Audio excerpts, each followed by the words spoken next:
Dhaka news. आज हमारे साथ जो मेहमान मौजूद हैं, वो अपनी मिसाल आप हैं।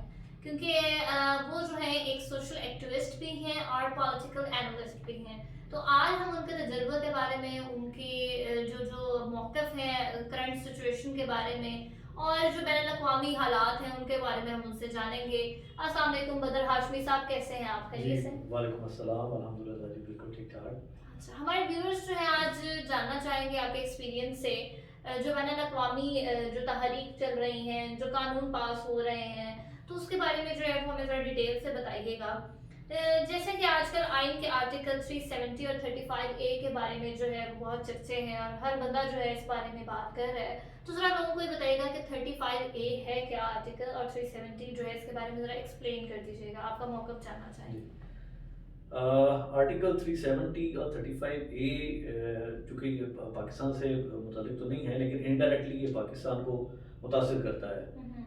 बुनियादी तौर पे ये कानून जो है ये रियासत हिंदुस्तान ने अच्छा। कश्मीर के हवाले से, जो इंडियन मकबूज़ा कश्मीर है, हुँ, हुँ। उसके हवाले से ये उन्होंने 1947 में हुँ, इसको हुँ। अप्रूव किया था। जब पाकिस्तान और बना था मतलब जब ये? पाकिस्तान जी हाँ, अच्छा, अच्छा, एग्ज़ैक्टली अच्छा। जब पाकिस्तान बना था, हुँ, उस वक़्त हुँ। इन्होंने ये इस चीज़ को अप्रूव किया। ठीक है। और इस एक्ट के तहत ख़ास तौर पे 370 जो एक्ट है, उसके तहत जो है, वहाँ पे ये हुआ था कि कोई भी गैर कश्मीरी बाशिंदा जो है, हुँ, उसका ताल्लुक हिंदुस्तान की किसी भी रियासत से हो, हुँ। गैर कश्मीरी बाशिंदा जो है, वहाँ पे किसी किस्म की भी कोई जायदाद नहीं खरीद सकता था। अच्छा। उसके अलावा उसमें एक और अमेंडमेंट करके 1956 में हुँ, ग़ालिबन उन्होंने एक और 1954 में हुँ, उन्होंने एक और एक्ट ऐड कर दिया था, उसे 35 ए कहा जाता है। हुँ, अच्छा। बेसिकली वो 370 ही था, लेकिन 370 ही की कंटिन्यूटी में हुँ, उन्होंने अमेंडमेंट 35 किया। ए हुँ, ऐड कर दिया था। उसके तहत ये था कि उसके तहत किसी भी किस्म का जो कोटा सिस्टम होता है, जैसे हुँ, कि आप इंडिया के किसी बाकी दूसरे रियासतों को आप एक कोटा दे देते हैं कि वो कश्मीर में जाके नौकरियाँ कर सकते हैं, कि हुँ, वो उसके तहत वो भी नहीं कर सकते थे। अच्छा।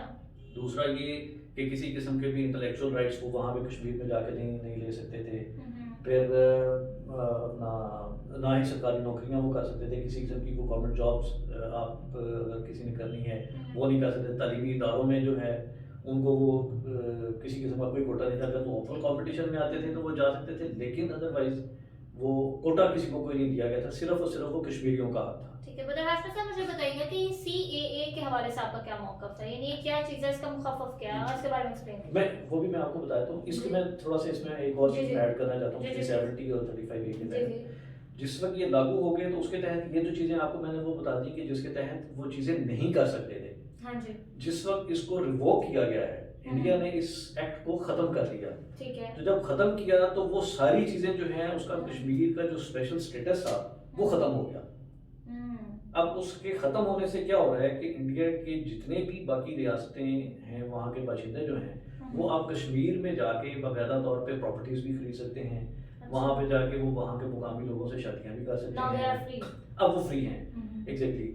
लेकिन ऐसा करने से सिर्फ़ वो वहाँ पे मुसलमानों को फ़ायदा नहीं हो रहा, लेकिन उसमें आपने इस चीज़ को ज़हन में रखना है कि बीजेपी ख़ास तौर पे हुँ, भारतीय एक जनता पार्टी। भारतीय जनता पार्टी जो हुँ, है, हुँ, वो चूँकि एक हिंदुत्व का एक ख़ास एजेंडा लेके चल रहे हैं, हुँ, हुँ। जिसमें सिर्फ़ और सिर्फ़ एक मुसलमानों के लिए एक नफ़रत के अलावा और कोई उसमें कोई ख़ास हुँ, चीज़ नहीं है। सिर्फ़ और सिर्फ़ मुसलमानों से नफ़रत है उसमें। हुँ। अब जरा हमारी रहनुमाई जो है वो सीएए के हवाले से भी बताइएगा, इसका मुख़फ़्फ़फ़ क्या है? सीएए बेसिकली ये भी हिंदुस्तान में ही इसका लागू हुआ। ये भी 19 करीबन अर्ली अपना लेट 40s में जब हुँ, पार्ट अपना इंडिपेंडेंस जब हुई है 47 और 50 के दरमियान, हुँ, उस वक़्त इन्होंने सिटीज़नशिप अमेंडमेंट एक्ट इसको बोलते हैं। अच्छा।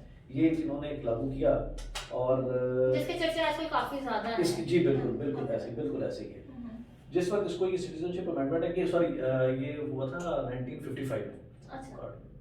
तो 1955 में इसको इन्होंने लागू किया और इसके तहत जितने भी जो मुसलमान थे हुँ, हुँ। या गैर मुस्लिम्स थे, जब 1947 में पार्टीशन हुई हुँ, हुँ। और पार्टीशन के दौरान जब जितनी भी हमसाया रियासतें बनती थी, जैसे पाकिस्तान था, श्रीलंका था, अपना नेपाल है, भूटान है, अफ़गानिस्तान है, हुँ, हुँ। जितनी भी रियासतें थीं, उन सब रियासतों से जो लोग माइग्रेट करके इंडिया में चले गए थे, चाहे वो मुसलमान थे, हुँ, चाहे वो नॉन मुस्लिम थे, तो 1955 जिस वक्त उन्होंने किया तो उन्होंने कहा कि जो लोग 7 साल या 6 साल या 5 साल या इवन जिसको 6 महीने भी अगर हो गए हैं तो वहाँ पे वो शहरियत वहाँ की हासिल कर सकता है।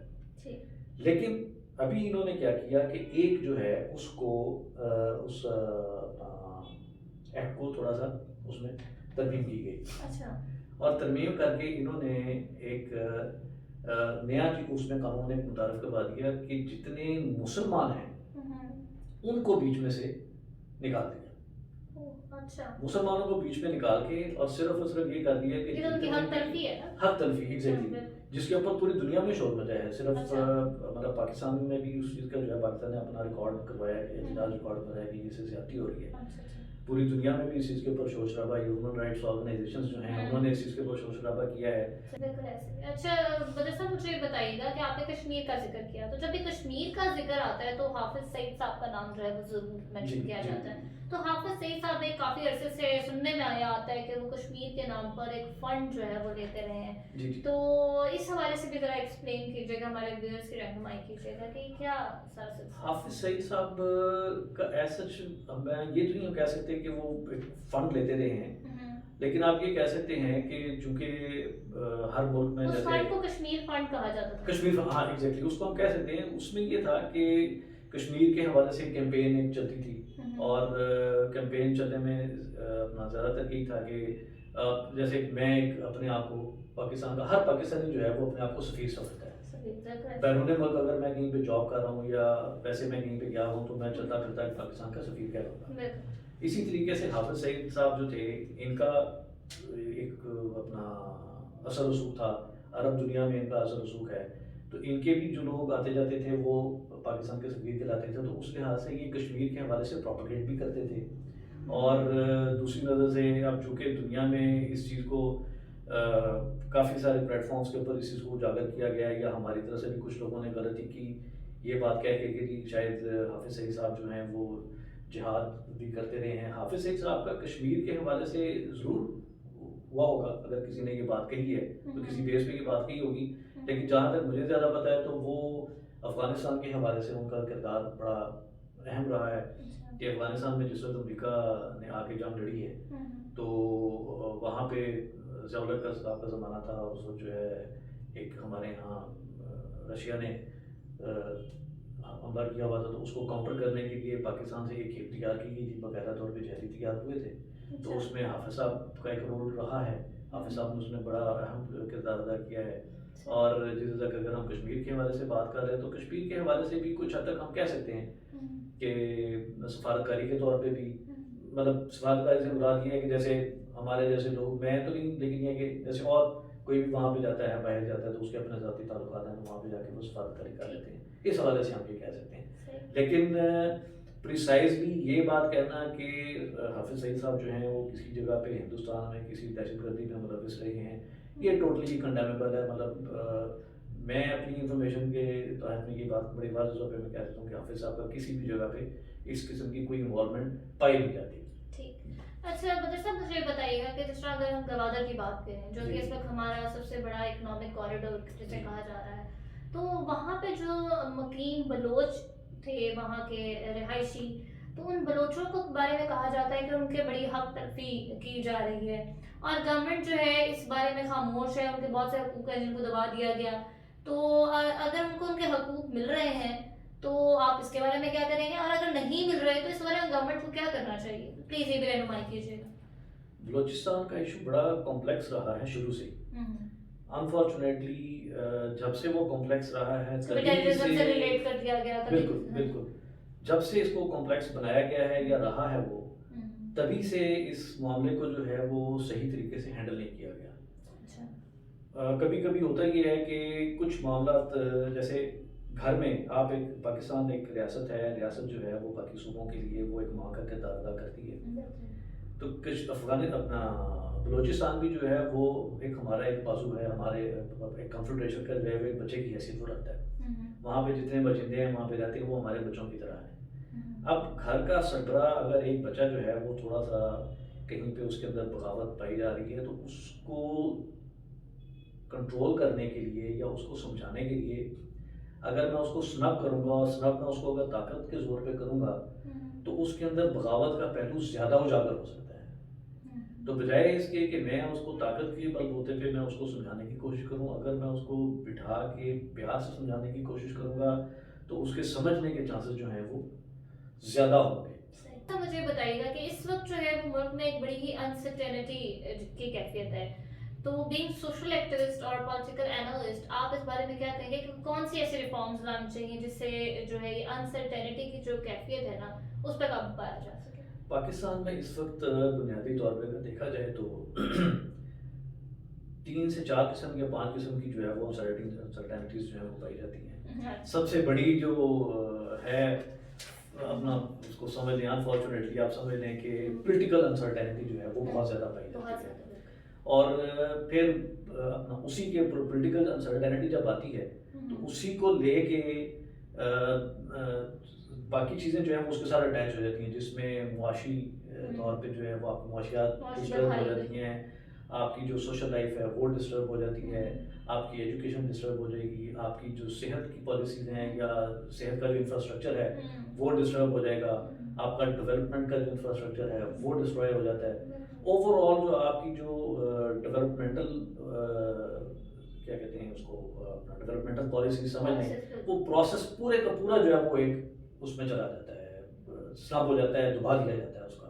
इसी तरीके से लॉ सऊदीया के साथ बताइएगा मुझे कि सऊदीया के साथ हमारे ताल्लुकात जो है वो इस हद तक यानी कि मुतासर हो चुके हैं, डिस्टर्ब हो चुके हैं कि हमारा एक पावर डेलीगेशन जो है वो पिछले दिनों गया सऊदीया, उन्होंने विजिट किया और वहाँ पर जो उनको रिसीव करने आए वो एक मतलब किडन लेवल के जो बंदे थे वो रिसीव करने आए उन्हें, और मतलब उनको एक किस्म का डिस्ग्रेस किया गया। तो इस बारे में आप क्या कहेंगे? ये भी हमारी बदकिस्मती है, जैसे मैंने पहले एक बात की कि हमारा जो फॉरेन ऑफिस समझ लें कि हमारी जो फॉरेन पॉलिसी जो है वो कोई बनाई नहीं जाती या उसको हैंडल नहीं किया जाता। अनफॉर्चुनेट है, बहुत ज़्यादा अनफॉर्चुनेट है।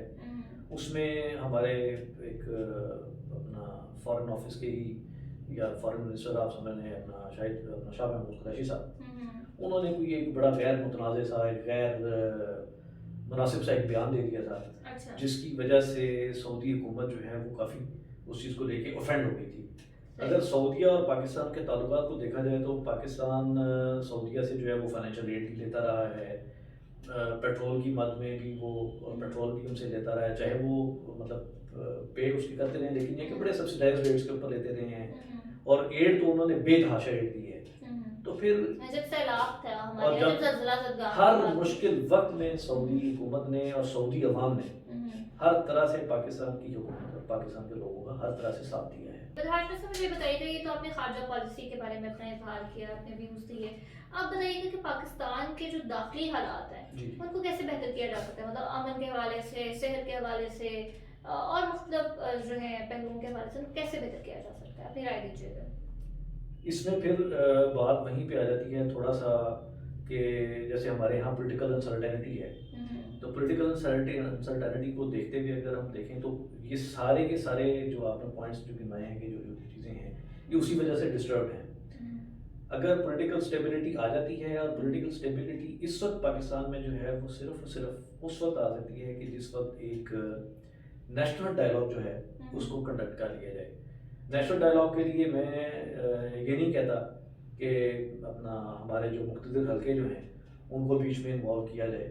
हाँ, उनको ये है कि वो एज ए ऑब्जर्वर पीछे बैठ के वो चीज़ों को ज़रूर नोट कर सकते हैं, लेकिन अगर आला अदलिया हमारी जैसे सुप्रीम कोर्ट है, सुप्रीम कोर्ट के कुछ सीनियर जजेस जो रिटायर हो चुके हुए हैं, नॉट द प्रेजेंट जुडिशरी, लेकिन जो जजेस जो मोजस जजेस जो हैं जो रिटायर हो चुके हुए हैं, इवन जो आर्मी ऑफिसर जो रिटायर हो चुके हुए हैं, ना कि हाजिर सर्विस ऑफिसर जो रिटायर हो चुके हैं, वो इसी तरीके से सिविल सोसाइटी में से वो लोग एक जॉइंट प्लेटफॉर्म बना के, तो उसमें हमारी जो जैसे अपोजिशन जमातें हैं सभी जिसको एक प्लेटफॉर्म पे इकट्ठी हैं, पीडीएम जिसको बोलते हैं वो है, दूसरी तरफ पीटीआई की हुकूमत है, इनको किसी एक प्लेटफॉर्म पे ले गए और उस प्लेटफॉर्म पे ला के इनका आपस में डायलॉग करवा लें ताकि एक पॉलिटिकल अनसर्टेनिटी ख़त्म हो और सभी जो हैं फिर वो एक यकजहती पॉलिसी की तरफ चले जाएं, जिसमें कि आप एजुकेशन पे भी जाएं, आप सेहत पे भी जाएं, आप लॉ एंड ऑर्डर के ऊपर भी जाएं, तभी जाके मुल्क में जो है वो एक अमन अमान की सिचुएशन जो है वो ठीक, बरकरार हो। बदर हाशमी साहब मुझे बताइएगा कि आजकल जिस तरह शेख रशीद साहब का कहना है कि मैं डंके की चोट पर कहता हूँ कि इमरान खान साहब जो है अगले 5 साल भी पूरे करेंगे, तो क्या उनके पास कोई रूहानी इल्म है कि जिसके तहत वो ये ऐसी बातें करते हैं, या फिर वो अपनी तरफ से कोई जो है वो गेस लगा रहे हैं? प्लीज इस बारे में मुझे रहनुमाई कीजिएगा। शेख साहब के बारे में मैं सिर्फ अब इतना कहूँगा मुख्तसरन हम्म, कि शेख साहब डंका बहुत ज़्यादा बजा चुके हुए हैं, हम्म, तो अब उनको अपने डंके की फिक्र करनी चाहिए। हम्म, बाकी हुकूमत पूरी टाइम पूरा करती है या नहीं करती है तो अल्लाह बेहतर जानता है, हम्म, लेकिन यह है कि शेख साहब अपने डंके की फिक्र करें बस। ठीक, बहुत शुक्रिया बदर हाशमी साहब। आखिर में आप कोई मैसेज देखना चाहें हमारे व्यूअर्स को तो प्लीज मैसेज दे दीजिएगा। मेरी व्यूअर से सिर्फ एक रिक्वेस्ट है कि पाकिस्तानी बने, पाकिस्तानी बनकर सोचें और पाकिस्तानी बनकर ही अमल करें। हम सब पहले पाकिस्तानी हैं, मुसलमान हैं, फिर हमारी कोई भी और कौमियत है या कुछ भी है, लेकिन यह है कि हम सिर्फ और सिर्फ पाकिस्तानी हैं। बहुत शुक्रिया जी। तो ये थे बदर हाशमी साहब, पॉलिटिकल एनालिस्ट भी हैं और सामाजिक कारकुन भी हैं। इस तरह के मजीद दिलचस्प इंटरव्यूज जानने के लिए हमारे पेज को और हमारे यूट्यूब चैनल को आका न्यूज़ को लाइक एंड सब्सक्राइब ज़रूर कीजिएगा। आपकी होस्ट सईदा ज़हरा बुखारी को इजाज़त दीजिएगा। अल्लाह हाफ़िज़।